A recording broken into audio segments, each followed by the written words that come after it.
11ஆம் அதிகாரம். அவர் ஒரு இடத்தில் ஜெபம் பண்ணி முடித்த பின்பு அவருடைய சீஷரில் ஒருவன் அவரை நோக்கி, ஆண்டவரே, யோவான் தன் சீஷருக்கு ஜெபம் பண்ண போதித்தது போல நீரும் எங்களுக்கு போதிக்க வேண்டும் என்றான். அதற்கு அவர், நீங்கள் ஜெபம் பண்ணும் போது, பரமண்டலங்களில் இருக்கிற எங்கள் பிதாவே, உம்முடைய நாமம் பரிசுத்தப்படுவதாக, உம்முடைய ராஜ்யம் வருவதாக, உம்முடைய சித்தம் பரமண்டலத்திலே செய்யப்படுகிறது போல பூமியிலேயும் செய்யப்படுவதாக. எங்களுக்கு வேண்டிய ஆகாரத்தை அன்றன்றும் எங்களுக்கு தாரும். எங்கள் பாவங்களை எங்களுக்கு மன்னியும், நாங்களும் எங்களிடத்தில் கடன்பட்ட எவனுக்கும் மன்னிக்கிறோமே. எங்களை சோதனைக்குட்பட பண்ணாமல் தீமையினின்று எங்களை ரட்சித்துக் கொள்ளும் என்று சொல்லுங்கள் என்றார்.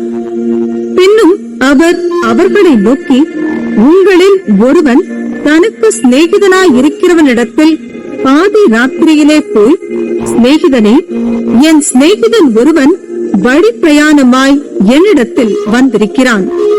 அவன் முன் வைக்கிறதற்கு என்னிடத்தில் ஒன்றுமில்லை. நீ 3 அப்பங்களை எனக்கு கடனாக தர வேண்டும் என்று கேட்டுக்கொண்டான். வீட்டுக்குள் இருக்கிறவன் பிரதியுத்தரமாக, என்னை தொந்தரவு செய்யாதே, கதவு பூட்டியாயிற்று, என் பிள்ளைகள் என்னோட கூட படுத்திருக்கிறார்கள், நான் எழுந்திருந்து உனக்கு தரக்கூடாது என்று சொன்னான்.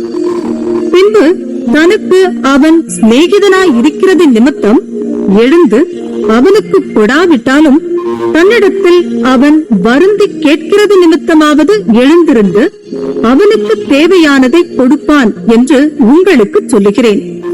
மேலும் நான் உங்களுக்கு சொல்லுகிறதாவது, கேளுங்கள், அப்பொழுது உங்களுக்கு கொடுக்கப்படும், தேடுங்கள், அப்பொழுது கண்டடைவீர்கள், தட்டுங்கள், அப்பொழுது உங்களுக்கு திறக்கப்படும்.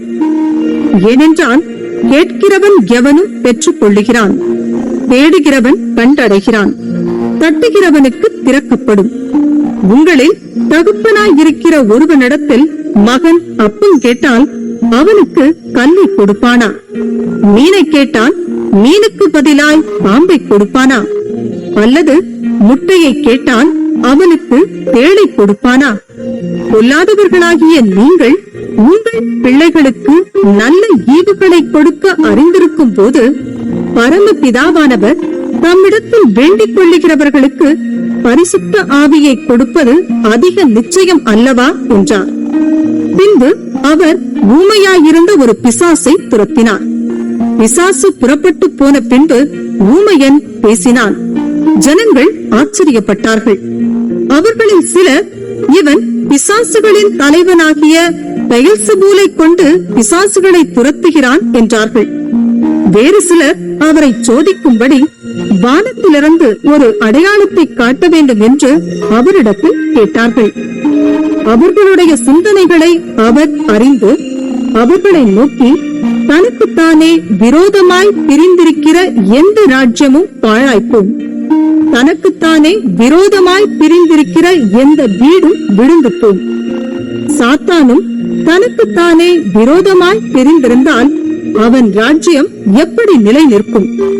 இப்படி இருக்க பெயல்செபூலை கொண்டு நான் பிசாசுகளை துரத்துகிறேன் என்கிறீர்களே. நான் பெயல்செபூலினாலே பிசாசுகளை துரத்தினால் உங்கள் பிள்ளைகள் அவைகளை யாராலே துரத்துகிறார்கள்? ஆகையால் அவர்களே உங்களை நியாயம் தீர்க்கிறவர்களாயிருப்பார்கள்.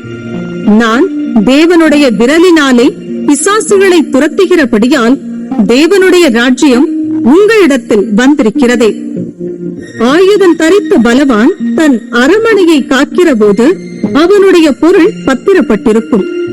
அவனிலும் அதிக பலவான் வந்து அவனை மேற்கொள்வானேயாகில் அவன் நம்பியிருந்த சகல ஆயுத வர்க்கத்தையும் பறித்துக் கொண்டு அவனுடைய கொள்ளை பொருளை பங்கிடுவான். என்னோடே இராதவன் எனக்கு விரோதியாயிருக்கிறான், என்னோடே சேர்க்காதவன் சிதறடிக்கிறான். அசுத்த ஆவி ஒரு மனுஷனை விட்டு புறப்படும் போது வறண்ட இடங்களில் அலைந்து இளைப்பாறுதல் தேடியும் கண்டடையாமல், நான் விட்டு வந்த என் வீட்டுக்கு திரும்பி போவேன் என்று சொல்லி அதில் வரும்போது அது பெருக்கி ஜோடிக்கப்பட்டிருக்க கண்டு திரும்பி போய் தன்னிலும் பொல்லாத வேறு 7 ஆவிகளை கூட்டிக் கொண்டு வந்து உட்புகுந்து அங்கே குடியிருக்கும். அப்பொழுது அந்த மனுஷனுடைய முன் நிலைமையிலும் அவன் பின் நிலைமை அதிக கேடுள்ளதாயிருக்கும் என்றார். அவர் இவைகளை சொல்லுகையில் ஜனக்கூட்டத்திலிருந்த ஒரு ஸ்திரீ அவரை நோக்கி, உம்மை சுமந்த கர்ப்பமும் நீர் பாலுண்ட முலைகளும் பாக்கியமுள்ளவைகள் என்று சத்தமிட்டு சொன்னாள். அதற்கு அவர், அப்படியானாலும் தேவனுடைய வார்த்தையை கேட்டு அதை காத்துக் கொள்ளுகிறவர்களே அதிக பாக்கியவான்கள் என்றார். ஜனங்கள் திரளாய் கூடி வந்திருக்கிற பொழுது அவர், இந்த சந்ததியார் பொல்லாதவர்களாயிருக்கிறார்கள், அடையாளத்தை தேடுகிறார்கள். ஆனாலும் யோனா தீர்க்கதரிசியின் அடையாளமே அன்றி வேறே அடையாளம் இவர்களுக்கு கொடுக்கப்படுவதில்லை. யோனா நினிவே பட்டணத்தாருக்கு அடையாளமாயிருந்தது போல மனுஷகுமாரனும் இந்த சந்ததிக்கு அடையாளமாயிருப்பார். தென் தேசத்து ராஜஸ்திரீ சாலமோனுடைய ஞானத்தை கேட்க பூமியின் எல்லைகளிலிருந்து வந்தாள். இதோ சாலமோனிலும் பெரியவர் இங்கே இருக்கிறார். ஆதலால் நியாய தீர்ப்பு நாளிலே அந்த ராஜஸ்திரீ இந்த சந்ததியாரோடு எழுந்து நின்று இவர்கள் மேல் குற்றம் சுமத்துவாள். யோனாவின் பிரசங்கத்தை கேட்டு நினிவே பட்டணத்தார் மனம் திரும்பினார்கள். இதோ யோனாவிலும் பெரியவர் இங்கே இருக்கிறார். ஆதலால் நியாய தீர்ப்பு நாளிலே நினிவே பட்டணத்தார் இந்த சந்ததியாரோடு எழுந்து நின்று இவர்கள் மேல் குற்றம் சுமத்துவார்கள். ஒருவனும் விளக்கை கொளுத்தி மறைவிடத்திலாவது மரக்காலின் கீழேயாவது வைக்காமல் உள்ளே வருகிறவர்கள் வெளிச்சம் காணும்படி அதை விளக்கு தண்டின் மேல் வைப்பான். கண்ணானது சரீரத்தின் விளக்காயிருக்கிறது. உன் கண் தெளிவாயிருந்தால் உன் சரீரம் முழுவதும் வெளிச்சமாயிருக்கும். உன் கண் கெட்டதாயிருந்தால் உன் சரீரம் முழுவதும் இருளாயிருக்கும். ஆகையால் உன்னிலுள்ள வெளிச்சம் இருளாகாதபடிக்கு எச்சரிக்கையாயிரு. உன் சரீரம் ஒரு புறத்திலும் இருளடைந்திராமல் முழுவதும் வெளிச்சமாயிருந்தால் ஒரு விளக்கு தன் பிரகாசத்தினாலே உனக்கு வெளிச்சம் கொடுக்கிறது போல உன் சரீரம் முழுவதும் வெளிச்சமாயிருக்கும் என்றார். அவர் இப்படி பேசிக் கொண்டிருக்கையில் பரிசேயன் ஒருவன் தன்னுடனே கூட அவர் பகற் போஜனம் பண்ண வேண்டும் என்று அவரை வேண்டிக் கொண்டான். அவர் போய் பந்தியிருந்தார். அவர் போஜனம் பண்ணுகிறதற்கு முன் கை கழுவாமல் இருந்ததை பரிசேயன் கண்டு ஆச்சரியப்பட்டான். கர்த்தர் அவனை நோக்கி, பரிசேயராகிய நீங்கள் போஜன பான பாத்திரங்களின் வெளிப்புறத்தை சுத்தமாக்குகிறீர்கள், உங்கள் உள்ளமோ கொள்ளையினாலும் பொல்லாப்பினாலும் நிறைந்திருக்கிறது. மதிக்கேடரே, வெளிப்புறத்தை உண்டாக்கினவர் உட்புறத்தையும் உண்டாக்கவில்லையோ? உங்களுக்கு உண்டானவைகளில் பிச்சை கொடுங்கள், அப்பொழுது சகலமும் உங்களுக்கு சுத்தமாயிருக்கும். பரிசேயரே, உங்களுக்கு ஐயோ!